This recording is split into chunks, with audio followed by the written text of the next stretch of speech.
Hey guys, welcome back to episode 9 of From Beginner to iPad Pro.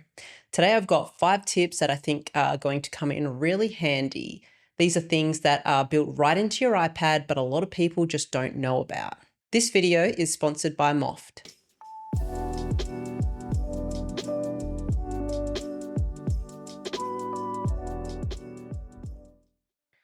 Okay, so for tip number 1, have you ever had someone come over and ask for your Wi-Fi password and you've had to go hunting for it or spell out some long complicated password? Well, your iPad can actually generate a QR code for your Wi-Fi so your guests can just scan it and connect to your Wi-Fi instantly.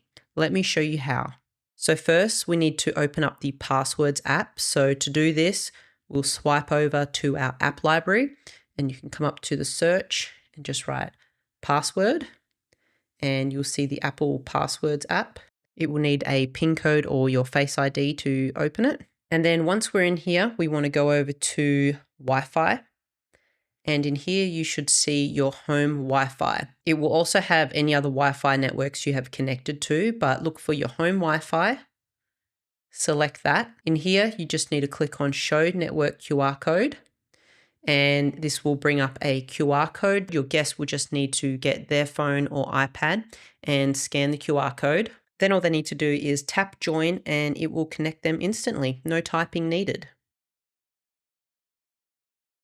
Okay, tip number 2. This one is a keyboard trick that I think is going to save you a lot of time if you ever find yourself typing the same things over and over again. It's called text replacement and it lets you create a little shortcut that automatically expands into full words or phrases. So for example, you could type HB and it will automatically change to happy birthday. This is also really handy if you're always typing out email addresses or if you have a long name that's annoying to spell out every time. Let me show you how to set it up. First, you need to go to Settings and then over to General. And then if we scroll down to Keyboard, and then up here we'll see Text Replacement. You can already see a few that I've created, but let's create one together. So we'll go up to the top and press the plus button, and then we need to write a phrase. So let's do one for the happy birthday example. So if we write happy birthday, have a great day, and then we can add an emoji. And we'll do a little birthday cake. And then we'll come to the shortcut. The shortcut is going to be what you start to type in, and then your keyboard will pick up this phrase. So we can just do something like HB for happy birthday. And then if we come up here and go save, you can see here we have HB and that's going to be the phrase, happy birthday, have a great day. So if we go over to our Notes app, so you can use this shortcut anywhere where you have a text field to type in. So like obviously text messages, you can do it on like Facebook, Instagram, anywhere like that, but I'm just going to show you in my Notes app. So we just type HB. You can see here it's put our phrase, and then you just click on that and it will put it in straight away. So one of the main things I do use this for is typing in email addresses. It just makes it a lot easier than typing out like the full address or long names or anything like that. Before we jump into the next tip, a big thank you to MOFT for sponsoring today's video. I've been using 2 of their products with my iPad lately, the Dynamic Folio and the connected case. So normally when I'm working, I use my iPad with my Magic Keyboard. I use it every day for things like research, planning videos, and emails. But when my iPad is just sitting on the keyboard, the edges are pretty exposed. So I've clipped the connected case onto the back of my iPad for a bit more protection. It's lightweight, scratch resistant, and it connects to my Magic Keyboard with magnets. And at the end of the day, when I'm done working, I pull my iPad off of the keyboard and snap it straight onto the Dynamic Folio. No swapping cases and nothing to unclip. It just connects with magnets. And the Dynamic Folio is my favorite part. Whether I'm at my desk or on the couch, it's easy to fold out into a stand. It's got this really clever origami style design and you can adjust it to so many different angles. I love that I can prop it up on my leg to watch YouTube in the evenings or browse the internet without having to hold my iPad the whole time. You can even fold it into a dual screen mode, which I think is really clever. And there are so many other ways to use it with over 20 different angles in total. My Apple Pencil Pro comes with me between both setups. The connected case has a built-in holder, so I don't have to worry about it falling off when I'm switching around. I'll drop a link in the description below if you want to check them out. Now let's get back into the tips. Okay, so for tip number 3, this one is a fun one. You can set your iPad wallpaper to automatically cycle through collections of your own photos. So instead of having the same static wallpaper all the time, your wallpaper can constantly change. You can choose which photos you want to use and how often it changes. So let me show you how to set it up. There are 2 different ways we can set this up. So for the first way, what we want to do is go over to the Photos app. So you can see mine right here. We'll select that. And then if we tap select up the top here, we can now select any photos that we want to have as our wallpaper. So we'll just pick a few photos. And then if we tap the share icon down the bottom here, and if we just scroll down a little bit, you will see create photo shuffle wallpaper. So if we click on that, and then it's going to take us into this wallpaper editing screen. And this is where you can add things like widgets over here. You can customize your clock and all of that. But we want to come down to these 3 dots here. This is where we can change the shuffle frequency of the photos. So you can have daily, hourly, on lock, or on tap. So I'm going to have mine set to hourly. So every hour I'll have a new picture, but you can choose whatever option you like. And then once you have that, you can just hit add up the top here. And then we'll just go set as a pair. So now you can see I have a different wallpaper, and then every hour the photo will change. Now there's also another way you can do this. So the second way to do this is just having a dedicated album. So if you want to have a lot of photos in there, you can, or if you just want to have a spot where you can put new wallpapers into the album, that's just a way to be a little bit more organized. So to do this, you will need to come across to albums, and then you just want to add a new album, and you can call this one like wallpapers or whatever you like. And so then we'll call this one wallpapers, and then we're going to click add photos, and we would go through and select all the photos we want for our wallpaper, and then we'll tick that. I've already made a few different albums that I use for wallpapers. So if we come over here, I have this one called City with just some nice city shots. So if this is the album you would like to set for your wallpapers, you would select it, and then we'll come to the 3 dots over here. And we would go share, and then we would go create photo shuffle wallpaper. And it's the same thing. Tap through, it'll show us all the different ones we have.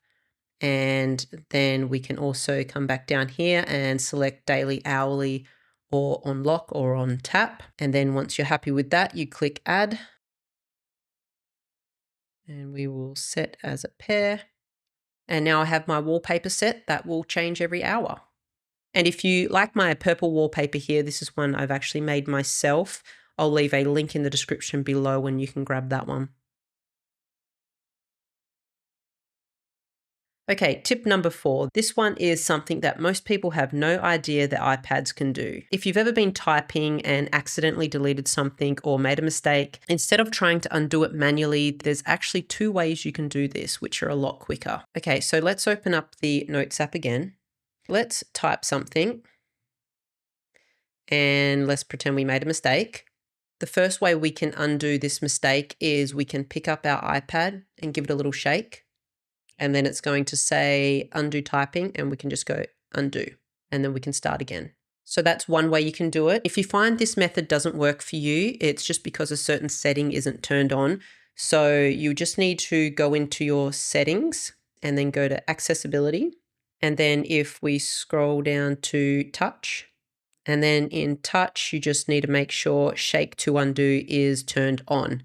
But if you already have it on and you find it's annoying when you're like holding your iPad and maybe you find that this option always pops up when you don't want it, you can also turn this off.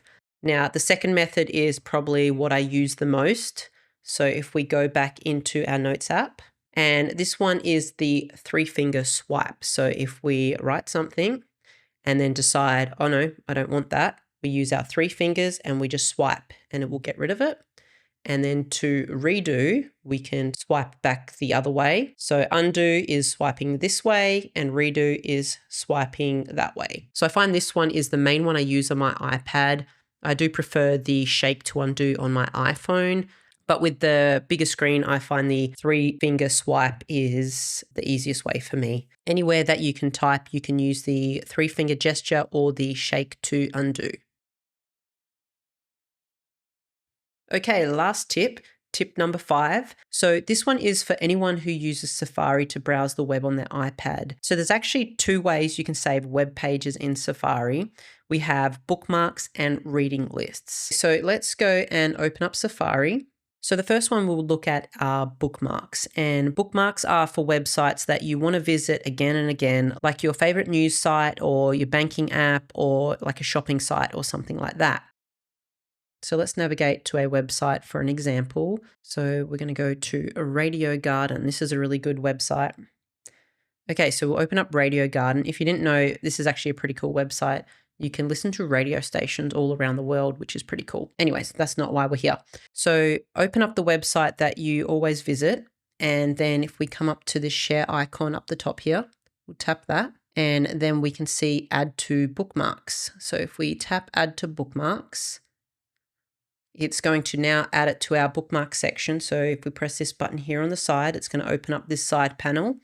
And over here we have bookmarks. And here you can see all of my saved websites that I like to go to regularly. And so the one we've just added here is Radio Garden. Whenever I want to quickly get to that website, I can just tap on it here. Or I like to go to the Apple newsroom to get the latest Apple news. I can just tap on this and any other website. So bookmarks are for websites that you go to regularly. So the next one is reading lists. And this is a really good one because this is more for like if you're browsing the web and you see an article or a web page that you want to look more into later, but you just don't have time to do it right now, you can save it into a reading list. Let's go to this website here and just close this panel. Let's say that I want to read this article later about the new AirPod Max 2 headphones. I just don't have time now, but I do want to read it later. What I'm going to do is come up to the share button and then we're going to go hit this little arrow here and we're going to add it to my reading list. So we add to reading list. And then if we come to this little side panel and then we'll just go back out of bookmarks, we can come down to reading list. And these are all the articles I've added to my reading list to read later. So I can come in here and click on any of the articles. It'll take me straight to that article. I can read through it. And when it's done, you can delete it. The other really cool feature is if you swipe on it, you can save offline. So if you're taking your iPad somewhere where you might not have an internet connection, if you hit save offline, you can be reading this later when you don't have an internet connection, which is really cool. It also sorts everything. You have an all list and then a unread list, so you can easily filter out all the ones that you have already read. This is just a really handy one for when you're browsing the internet, find something that you want to read later. You just come up to the share sheet and add this one to your reading list. That's all 5 tips for episode 9. Let me know in the comments below if you're going to try out any of these tips. And if you found this video helpful, don't forget to hit that like button and subscribe to my channel for more iPad tips. I'm almost at 100,000 subscribers. So if you've been watching previous videos or you really enjoyed this one, make sure you subscribe because it does help me out and it really means a lot. And if you want to keep watching more iPad tips, make sure you check out the Beginner to iPad Pro playlist here. And yeah, thanks for watching.